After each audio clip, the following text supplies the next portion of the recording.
Hello, everyone. Welcome back to Avery's Apron. My name is Avery, and today I'm going to be sharing this beautiful, creamy, comforting beef stroganoff recipe with you guys. This meal is so good. It's super easy to make. I don't know about where you guys are from, but here in Virginia, things are really starting to cool down, and it's getting really chilly outside. So this is like the perfect meal to have on a cool fall evening. Okay, so here are all the ingredients you're going to need, and we are going to get right into it.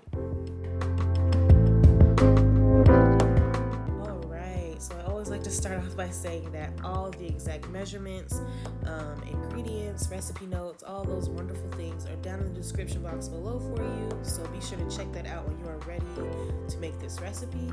But as you can see here, I'm just starting off by seasoning all of my meat. So I've got about 3 pounds of Angus stew beef tips here, and I just drizzled them with a little oil, and I'm going to season them up really well and toss them together to make sure everything's nicely coated.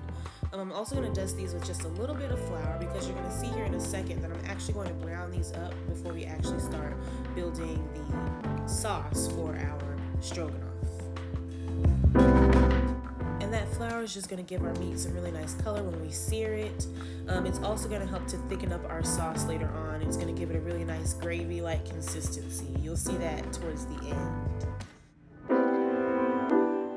Also, definitely remember to temper your meat, okay? About 30 minutes before you're ready to make this, take your meat out and set it out on the counter just to get that chill off of it, okay? This will help with the tenderness of your meat.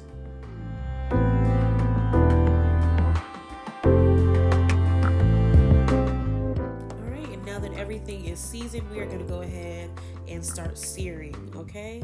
So I've got my Dutch oven here on high heat, and I just drizzled in some oil. I'm gonna, give this a swirl, make sure everything's coated well, and we're gonna get started, okay? You wanna do this in batches, and searing is a really quick process. You really wanna just do this maybe 2 minutes per side, okay? We're not cooking the meat all the way through. We're just getting a nice brown and caramelization, okay? And the way you achieve that is high heat and not overcrowding the pan. If you overcrowd the pan, your meat will kind of steam instead of brown, and then it'll all end up looking kind of gray, and it's just not what you're looking for, okay? So high heat and don't overcrowd the pan, and that should do the trick, okay? Like I said, maybe 2 minutes per side, and we're just gonna get all of this out of the pan, and we are gonna go ahead and saute our onions and scrape up all those beautiful brown bits in the bottom.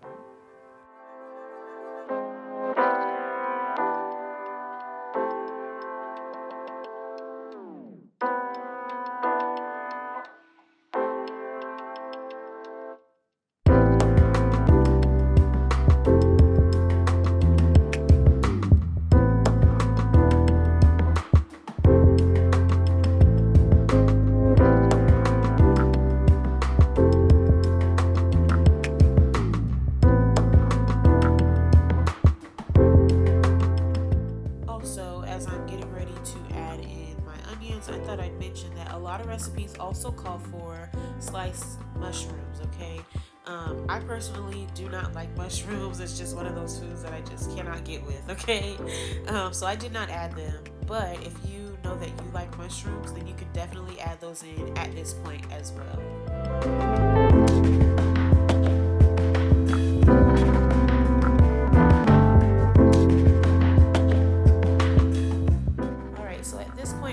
Are looking fantastic. They're sweating down really nicely. I'm just stirring them around and scraping up those bits in the bottom of the pan as I stir. Okay, it's really just going to add to the flavor of our stroganoff. It's going to be delicious, okay? I'm also seasoning my onions a little bit with some salt and pepper. It's really hard to over-season beef, so don't be afraid to really just layer in the seasonings, okay? Just build the seasonings as you go. With each ingredient you add, you want to add a little bit of seasoning just to kind of build on the flavor and make sure everything is seasoned evenly and seasoned well, okay? So don't be afraid to add seasoning. That's the moral of the story, okay? But here, as you can see, I'm just pouring in half this carton of beef stock. I'm also going back in with my beef tips, and I'm pouring in all those beautiful juices that were in the bottom of that plate, okay? That's gonna add to the flavor as well. And then I'm also gonna go back in with the rest of that beef stock, and I'm gonna season this up a little bit. I'm gonna go with some Worcestershire sauce. I've seen recipes that add Dijon mustard to this, tomato paste. We never grew up having it like that, so I didn't add those things in. But by all means, if that's how you like it, definitely add that in at this point. Also, leave some suggestions down below if there's anything that I don't add to mine that you add to yours. I'd love to hear about it, okay? I really like it when you guys share your twist and take on the recipes that I share. It's really great to hear the different ways people eat these foods. So yeah, definitely leave some suggestions down in the description box. I am open to hearing them, okay? But yes, I'm just giving this another quick stir. I'm gonna let this come to a gentle simmer. Then I'm gonna reduce my heat to low, cover it with a lid, and let this simmer for a good 30-45 minutes or so.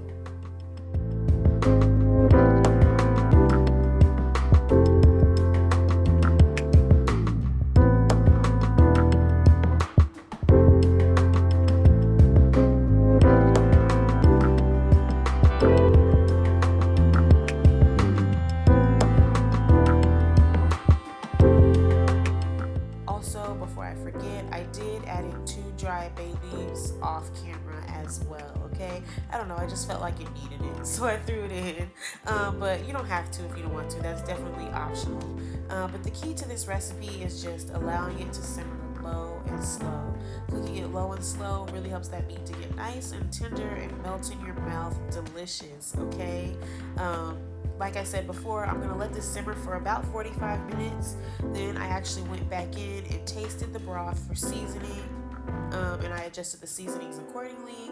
So I went back in with a little more salt, garlic powder, black pepper. But of course, the way you adjust your seasonings is up to your personal preference, okay?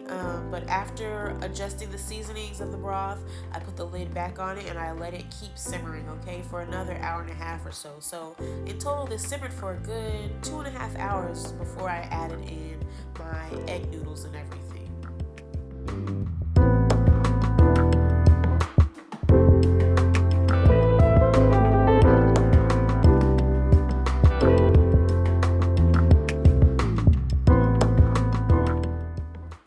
This is our beef after about 2.5 hours. As you can see, it's super tender. I was able to cut straight through that beef tip with my rubber spatula, so it's wonderful at this point, okay? I'm also fishing out those bay leaves, and yeah, we are going to go ahead and grab a bowl and a large ladle or a spoon to skim off some of the fat off the top of this stew mixture. So as you can see here in the next clip, when you let it kind of settle and simmer, all that fat kind of rises to the top. So you want to skim off as much of it as you can. Yeah, just skim off as much as you can, okay? But we are just about in the home stretch of this recipe. I'm about to go ahead and add in my noodles. I have my water boiling off to the side, and I just cooked those according to the instructions on the package. I did underboil them for by 2 minutes or so, just because I knew that they would continue to cook in this beef broth mixture that I've got going on, so I didn't want them to be mushy, so I underboiled them slightly. But I have seen some recipes where people cook their egg noodles in the broth with the beef. I don't prefer to do that because I feel like the noodles soak up too much juice when you cook them that way. I don't know, that's just my personal opinion, and then you end up with a little bit of a drier situation. I don't know, I just like there to be a good amount of gravy in my stroganoff, and I feel like cooking the noodles in the broth just doesn't help to achieve that. So I like to cook mine separately, but by all means you can add them in and cook them in the stew if you'd like, okay? But here I just got my partially boiled noodles that I'm straining and adding to my pot. I'm going to give this a nice little stir. I'm going to go in with half of my sour cream and give it another stir and allow it to simmer for another, 10-15 minutes or so, and then I'm going to turn the heat off and add in the last half of my sour cream. But that is it for this recipe, you guys. I really hope you give it a try. I hope you enjoy it. Let me know in the comment section down below, like I said, if you add any other seasonings or condiments to this. Just let me know. Okay, love to hear from you. But thank you so much for watching today. I truly appreciate each and every one of you. If you are new here, don't forget to subscribe, like this video if you enjoyed the recipe, and be sure to stay tuned to the end because my dad is going to give this a try for you guys, okay? I will talk to you all in the next one. Bye!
Okay, this is Dad's second plate actually, but I forgot to get him to try it.